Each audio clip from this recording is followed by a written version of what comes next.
स्वागत है आप सभी लोगों का मेरे चैनल साइंस टू टेक्नोलॉजी में।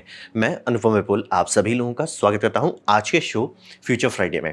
आज हम लोग बात करेंगे प्लास्टिक पोल्यूशन का समस्या का समाधान कैसे किया जाए। तो आइए समझते हैं।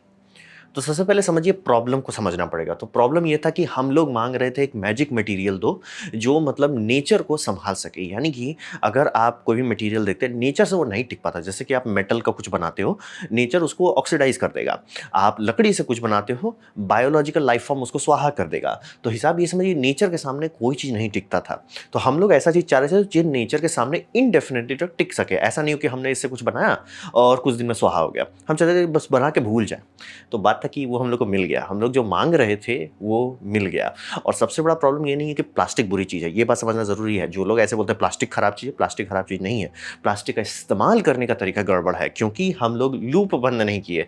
मतलब प्लास्टिक बनाए, इस्तेमाल किए, खत्म किए। खत्म नहीं करना किए हम लोग, क्या प्लास्टिक बनाए और छोड़ दिए, प्लास्टिक बनाए छोड़ दिए, सिंगल यूज प्लास्टिक बनाए छोड़ दिए। यहीं पे घोटाला हो गया। वो लूप हम लोग नहीं बंद किया, उसको खत्म करने का भी जिम्मेदारी हमारा था, क्योंकि कुदरत में ऐसा कोई औजार ही नहीं है जो इसको पचा सके। तो हिसाब वही बन गया कि भैया लूप खुला छोड़ दिए तो ये कचरा बन गया और नेचर इस कचरे को नहीं संभाल सकता था।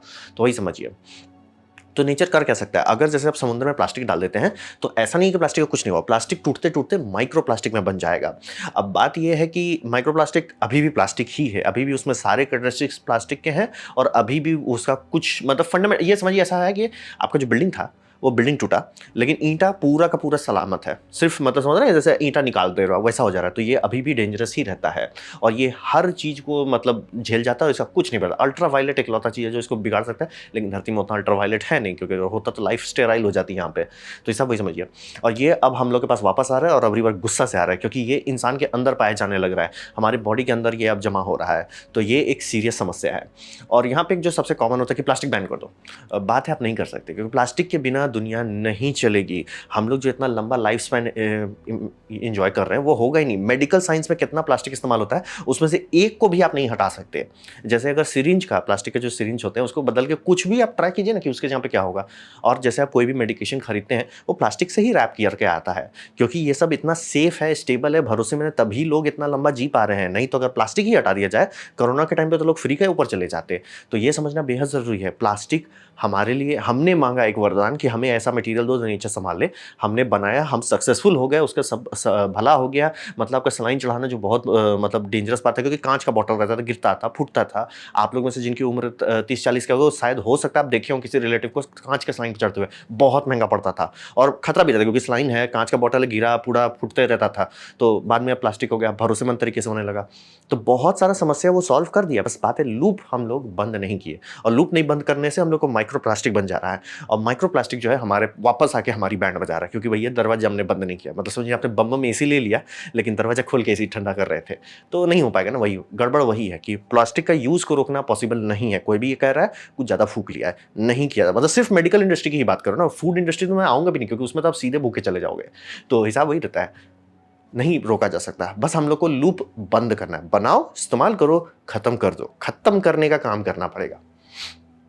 तो इसका खत्म करने का एक अच्छा ऑप्शन है, अल्टरनेटिव्स निकालो। किस किस चीज़ को बदला जा सकता है। तो यहाँ पे मैं एकदम क्लियर कर देना, हर चीज़ नहीं बदला जा सकता तो उसको छेड़ना भी नहीं है। जो नहीं बदल सकते उसे छोड़ दो, कि भैया जैसे अगर सिरिंज के सिस्टम में बात हो रहा है तो उसे छोड़ दिया जाए, उसमें दिमाग मत लगे। उतना पैसा आपके पास नहीं है और ना उतना टाइम है, उसको छोड़ दो, ठीक है वो छोड़ो।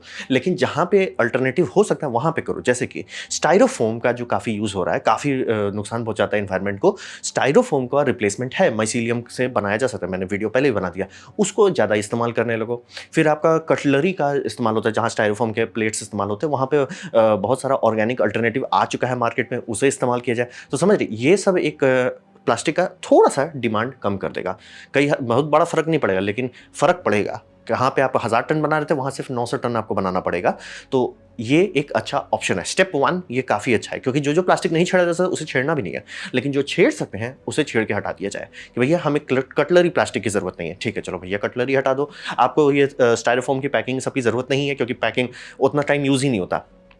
तो आराम से आप ये इस्तेमाल करो, इसको तोड़ ताड़ के मिट्टी में रख दो, ये अपने आप डाइजेस्ट हो जाता है मिट्टी में, तो कोई टेंशन नहीं है। तो ये करके एक पहला स्टेप होगा कि जितने जितने स्टेप में प्लास्टिक हटाया जा सकता है वहां हटा दो, जहां नहीं हटा सकते वहां मत सोचो, लेकिन जहां हटा सकते वहां कर दो, वहां पे बेटर अल्टरनेटिव थैंकफुली आ चुका है। अब तो आप देखते होंगे वापस पत्तल का भी प्लेट अब शादी ब्याह में इस्तेमाल होने लगा। पहले प्रॉब्लम था कि उसको हाथ से सिक्की से बांध बांध के बनाता, बहुत धीरे बनता था। अब मशीन बन गया, उससे सिलाई कर करके देता। आप लोग में से एक दो लोग यूज भी किए होंगे कि जिसमें सिलाई करके रहता, ताकि वो ज्यादा स्पीड से बना सके। आइडिया बहुत अच्छा था, लेकिन उसको हाथ से बनाना पड़ता था, इसलिए दाम बहुत ज़्यादा होने लगा। और प्लस वजनी भी होता है, तो ट्रांसपोर्ट कॉस्ट भी रहता है। तो वो सब अब सॉल्व किया जा रहा है, और बहुत सारा और अल्टरनेटिव जो थोड़ा देखने में अच्छा लगता है, और कुछ कुछ केस में वो थोड़ा प्लास्टिक वाले से ज़्यादा बेटर फील भी होता है, तो लोग मन हंसे खुशी से पैसा उसके लिए देते हैं। तो अल्टरनेटिव्स एक रास्ता है आपका, एक औजार है जो बहुत बड़ा समस्या को सुलझाने में एक थोड़ा सा मदद करेगा। दूसरा, सबसे आसान औजार लेकिन सबसे भरपूर ताकतवर है, प्लास्टिक को ईंधन में बदल दिया जाए। तो आपको ये समझना पड़ेगा कि अगर प्लास्टिक को आप अंदर तक उतरते हैं, उसका मॉलिक्यूलर चेन पे उतरते हैं, तो वो है क्या? घुमा फिरा कि वो हाइड्रोकार्बन चेन ही है, इससे ज़्यादा कुछ नहीं है। हाँ, उसमें बहुत चीज़ और ऐड किया जाता है, जैसे ऑक्सीजन हो सकता है, नाइट्रोजन हो सकता है, डिपेंड करता है। आप प्लास्टिक के सारा पीएचडी कीजिए और आपको सब पता चलेगा कि ये ऐड कर दो तो ये हो जाता है, ये ऐड कर दो तो वो हो जाता है। लेकिन घुमा फिरा के बल्क मटेरियल क्या है? वो हाइड्रोकार्बन है, यानी कि हाइड्रोजन और कार्बन की बॉन्डिंग है। तो यानी घुमा फिरा के अगर आप इसे जलाते हैं तो ये एक्सोथर्मिकली जलता है, यानी कि ये एनर्जी देता है। और ये क्यों ना दे? क्योंकि ये क्रूड ऑयल से बनाया जाता है। तो आप समझ लीजिए क्रूड ऑयल का ही एक प्रोडक्ट है। तो आप कर क्या सकते हैं? बात है कि प्लास्टिक को जलाने के लिए हमारे पास कोई इंजन नहीं है, तो प्लास्टिक को कुछ ऐसा फॉर्मेट में बदलना है जिससे हम उसको संभाल सकें।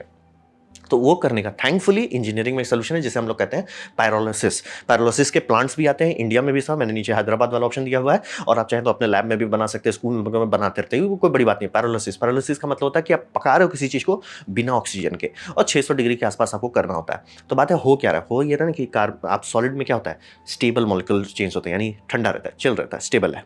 आप लिक्विड में क्या होता है, वो उतना स्टेबल नहीं है, मतलब डेंसिटी जो है कम हो जा रही है। गैस में क्या होता है, और डेंसिटी कम हो जा रही है। सॉलिड लिक्विड गैस जो आप पढ़े होंगे, वही समझिए कि आप बड़े बड़े चेन को ब्रेक कर दे रहे, इतना छोटा कि वो लिक्विड में बदल जाए, सॉलिड से लिक्विड में चल जाए। तो प्लास्टिक बैग लेके उसे आप प्लास्टिक ऑयल में बदल सकते हो। और इसका सबसे बड़ा फायदा ये होता है कि ये माइक्रो प्लास्टिक का समस्या सॉल्व कर देता है, कि जमीन में जो पोल्यूशन हो रहा है, जो समुद्र में पोल्यूशन हो रहा है, नदी में पोल्यूशन हो रहा है, इकोसिस्टम से उसे हटा देता है, उसे वापस गैस में बदल देता है। और माइक्रो प्लास्टिक का डेंजर के कंपेयर में गैस का डेंजर, क्योंकि आप कहोगे ना कि अभी भी कार्बन डाइऑक्साइड रिलीज कर रहा है, ग्रीन हाउस इमिशन, ये सब बात एकदम सही है। कंपेयर टू माइक्रो प्लास्टिक ज़्यादा बड़ा समस्या है। तो आप ज़्यादा बड़ा समस्या को पहले सल्टाते हो, बाद में छोटे छोटे समस्या को निपटाया जाता है। और मान लीजिए कल को हम लोग प्लास्टिक, मैंने आपको बताया अल्टरनेटिव पॉसिबल नहीं, कल को एलजी से क्रूड ऑयल बना के हम लोग अगर बनाने लगे तो भी ये साइकिल कंप्लीट ही रहेगा।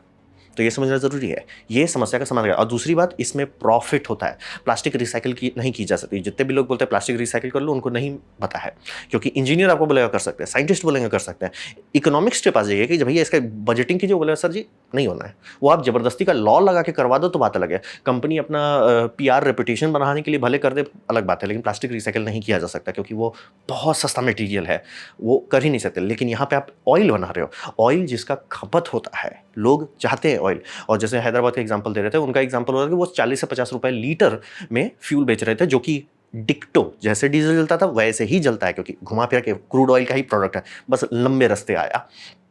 तो ये आप कर दो, ये माइक्रो प्लास्टिक का समस्या समाधान कर देता है।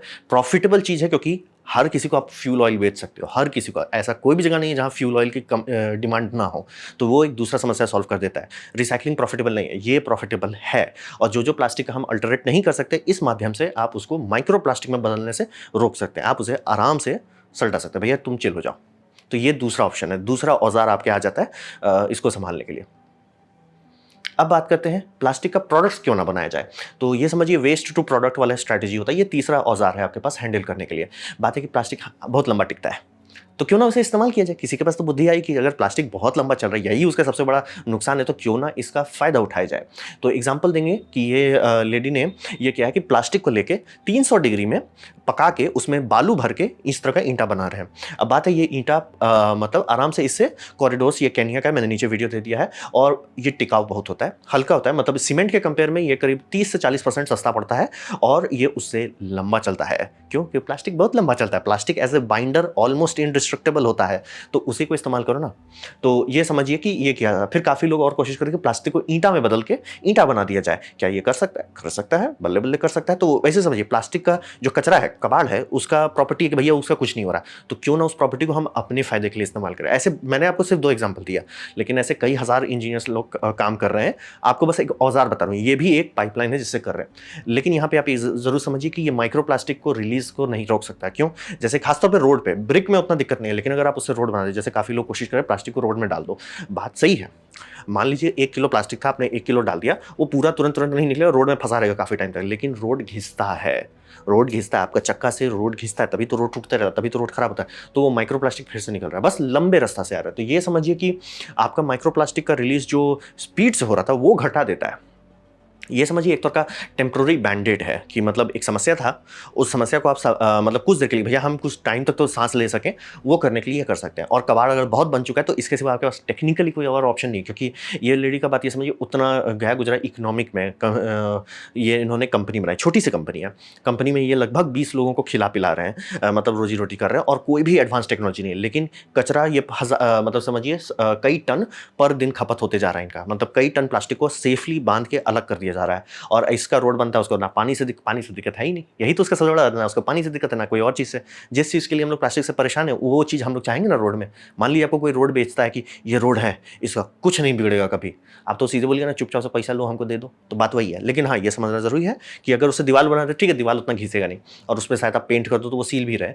लेकिन अगर रोड वूड जैसा बनाया जाता है तो माइक्रो प्लास्टिक फिर से आएगा। ये ठीक ठाक ऑप्शन है, क्योंकि आज किया जा सकता है। मैं हमेशा उस चीज़ पर फोकस ज़्यादा करना चाहता हूँ जो आज कर सकता हूँ, 50 साल बाद, 60 साल बाद नहीं, आज कर सकते हैं। और ये लोगों ने करने लगा, ये भी एक अच्छा अल्टरनेटिव ऑप्शन है। मतलब समझिए मैंने आपको 2 औजार बता दिए, ये तीसरा औजार है जो आपको प्रॉब्लम सुलझाने में मदद करेगा। तो वेस्ट टू प्रोडक्ट्स का भी काफ़ी सारा ऑप्शन है, जिसमें प्लास्टिक को अलग अलग चीज़ में बना दिया जाए, जहां पे प्लास्टिक की प्रॉपर्टीज़ का मजा उठाया जाए। अब बात करते हैं, हम लोग बायोलॉजी को ही अपग्रेड कर देते हैं। तो यहाँ पे समझिए कि नेचर जो है, नेचर का मेन बिल्डिंग ब्लॉक क्या है? एंजाइम। एंजाइम आपका सारा काम करता है या तोड़ता है, मतलब कुछ बनाना भी एंजाइम का काम है, कुछ तोड़ना भी एंजाइम का ही काम है। तो ये समझिए कि नेचर जो है, पहले भी ऐसा हो चुका है, हम लोग पहली स्पीशीज नहीं है जो ऐसा चीज़ बना ली जिसको कुछ नहीं बिगाड़ा जा सके। वुड देखिए, अगर प्लांट का वुड देखिए तो एक तरह से वही है, वो समझिए नेचर का प्लास्टिक है, भरपूर चीज़ है जिसको ऑलमोस्ट कुछ नहीं किया जाता, मतलब धूप गर्मी पानी कुछ नहीं बिगाड़ सकता। लेकिन फिर टर्माइट बोलता है ये तो हमारा खाना है, तो टर्माइट खा रहा है? नहीं, टर्माइट के पेट में एंजाइम्स बन चुके हैं जो उसको ब्रेक डाउन कर पा रहा है। गट बैक्टीरिया है, गट बैक्टीरिया के अंदर एंजाइम्स हैं। तो वैसे समझिए नेचर में ये आर्म्स रेस कि तुम ऐसा बनाओ जिसको हम ना बिगाड़ सके, फिर दूसरा मतलब ना तलवार और कवच वाला रेस चलता रहता है, आर्म्स रेस चलता रहता है। तो नेचर ऑलरेडी पहुंच गया यहाँ पे। तो मतलब जापान में डिस्कवर किया गया था कि कुछ कुछ ऐसे वर्म्स हैं, माइक्रो ऑर्गेनिज्म है, बैक्टीरिया है, जो प्लास्टिक को मतलब एक तरह से हम ब्रेक डाउन कर पा रहे हैं। और आप ये समझिए, है ये हाइड्रोकार्बन का चेन, अगर उस चेन को अगर आप ब्रेक डाउन कर देते हैं तो फ्यूल जैसा वो बिहेव करेगा, और वो हमारा बायोलॉजिकल लाइफ फॉर्म आराम से पचा सकता है। बस उसको प्लास्टिक से तोड़ना है, प्लास्टिक से तोड़ के फ्यूल में लाइए, फ्यूल में आप आराम से पचा जाइए, कोई दिक्कत नहीं है। लेकिन प्लास्टिक से तोड़ना है, मतलब ये पीईटी से लेके MHET तक जाना है, उसके बाद आपको एथोग्लाइकोल मिल जाएगा, वो सब तो फ्री का यूज है, और दूसरा टाइप का एसिड मिल जाएगा, वो भी नेचर संभाल लेगा, आपको बस वहां से यहाँ आना है। तो नेचर ने एंजाइम बना लिया है।